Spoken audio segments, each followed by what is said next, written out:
apa ya, sepupu tuh nggak pernah marah ya. Mau dia seperti apa tuh nggak pernah dia sampai nadanya tuh tinggi tuh nggak pernah. Jadi selalu nice banget. Nice sama orang ya? Nice banget, senyum, mau apa tuh senyum gitu ya. Apalagi kan berapa tahun ini kan beliau mendemensia kan, almarhum itu demensia. Jadi terkadang tuh ya kadang kita tuh sedih tuh pertanyaan berulang-ulang itu. Awalnya tuh kan kita kayak aduh tadi kan udah dijawab hukum misalnya gitu. Terus sempat aku lihat ini apa kayak di sosial media gitu tuh menghadapi orang tua demensia apa segala macam gitu. Ternyata kita nggak boleh kayak gitu. Jadi udah kita ketika ini ya kita jawabin lagi. Jangan sampai mematahkan ininya dia gitu kan. Karena kalau misalnya kita bilang, misalnya dia nanya nih, Mbak Vini tuh dari mana gitu? Dari rumah aku gitu. Itu bisa nanya 2-3 kali bahkan lebih. Nah kalau kita bilang, kok kan tadi udah dijawab, itu ternyata tuh bikin luka perasaannya. Nah jadi makanya udah dari situ tuh kayak, oh ternyata kita jadi tahu semenjak itu udah aku kayak mau dia nanya mau berpuluh-puluh kali tetap dijawab dengan baik. Karena dia juga sebenarnya nggak mau lupa, dia juga nggak pengen nanya itu gitu kan. Cuma karena beliau tuh orangnya apa ya, humble banget, pengen memulai omongan terus. Jadi kayak apa tuh kayak ngomong. Terus setiap kali misalnya kita lagi kumpul, padahal dia lagi sakit nih, dia gini, dalam rangka apa pada kumpul di sini gitu. Dalam rangka ya? Nah dalam rangka, jadi makanya pas kemarin terakhir di kuburan tuh kita juga bilang, kita dalam rangka apa nih kumpul di sini gitu, kita kayak ingat sama hukum ya. Ya itu sih momen yang apa ya nggak bisa dilupain sih. Kumpul tuh dengan gayanya dia, kalau misalnya kita datang tuh dengan singletannya dia, ada pakai boxer ya, ada pakai sarung, terus selalu pengen kalau kemana-mana harus pakai peci. Itu udah kayak ciri khasnya beliau banget gitu.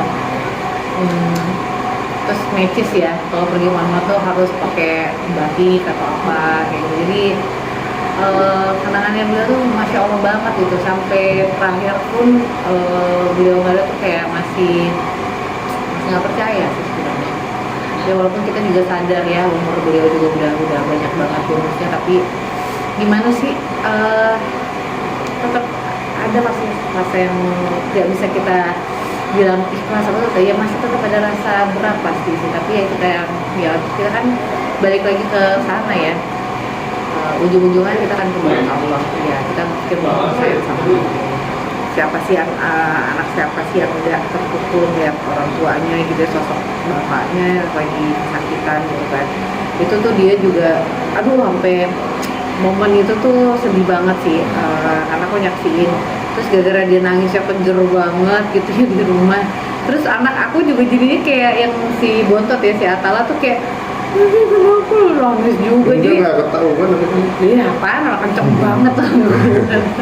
Sampai Dia bingung aja aku yang kepo anak gitu. mau ngurusin yang kecil apa yang gedenya gitu. Tapi ya itu sih ya tahu ya rasanya pasti berat lah, ya nggak mudah sih. Kita berharap yang terbaik lah, ya dan yang seperti tempat terbaik. Dan aduh kalau kebanyakan ya memorinya sama beliau tuh, apalagi kan ini mungkin kalian baru akan nikah, jadi dari kecil masa dia prime-nya kita juga ingat dia gimana dia anak motor, dia kayak rambutnya kayak Elvis lah, harus rapi, yang Sisiran banget, harus ada sisir ya. Ya iyalah begitu, jadi kelompok cemas lah, celana masuk tangannya masuk dulu gitu, motor Baju masuk. ya masuk ke celana bajunya. Dan kalau minggu kita naik motor berempat gitu nggak pakai helm.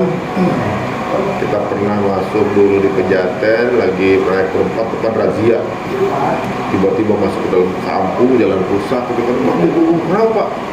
Yang sini aja lebih cepat, padahal kalau lagi depannya ada polisi. Kita nggak tahu dia panik gitu, tapi dia nggak mau kita panik.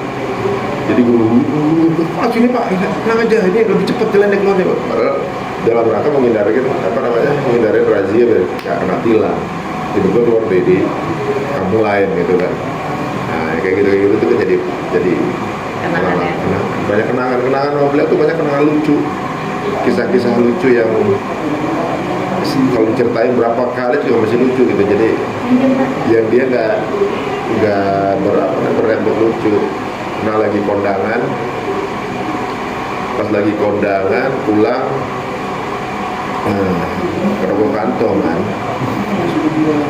bilang sama ibu saya, Bu, kayaknya kita mesti balik ke kondangan ya, Bu. Kenapa? Kayaknya aku belum ngamplop, kata dia gitu kan. Tadi kelihatan kok Bapak udah ngamplop. Aku belum ngamplop, bener. Udah Pak, ini loh amplopnya masih ada. Oh iya. Padahal udah mungkin Bapak bikin 2, enggak. Aduh, mungkin udah berjalan. Tiba-tiba ngomong, Bu, ini mesti balik Bu, gitu. Ini aku nggak usah nyebut merek ya. Ini mesti balik Bu. Kenapa? Aku baru ingat. Ini kenapa? Tiba-tiba aku kasih tadi Ewogen gitu. Gak taunya obat sakit kepala yang disalamin. Kan kesannya kalau si pengantin emang wanita ini pusing ya gitu kan itu. Balik lagi deh kondangan tadi coba ngasih amplop itu doang. Udah banyak banget ceritanya. Banyak banget yang ada ceritanya. katanya putih ditinggal lah naik Iya, motor kondangan apa aja. aduh Baru beli banyak motor banget pulang naik angkot gitu kan. Berangkat naik motor pulang naik angkot gara-gara lupa udah beli motor. Lucu, lagi moncengin ibu saya berangkat kerja terlambat karena nganter ibu saya baru ke kantor dia kan. Jalanannya kan jalanan di kampung itu mah becek gitu kan. Takut jatuh, berhenti dulu, ambil strategi. Nah, ibu saya pikir sudah lewat. Ibu saya turun dulu, motornya lanjut, bablas jepret. Ibu saya ditinggal, ibu saya pulang naik angkot. Gak berapa lama dia telepon bapak saya kan. Nah, ke kakak saya, di, ya Pak, ibu dari rumah nggak? Enggak. Duh, kayaknya ibu jatuh di jalan. Itu banyak banget cerita lucu yang malah dia tuh meninggalkan kisah-kisah yang kita bisa jadiin bahan stand up komedi deh. Ya, luar biasa. Ya, nggak pernah dengar ceritanya punya masalah sama orang ya. Iya, Ya, mudah-mudahan begitu jadi orang baik kan nih, doakan banyak orang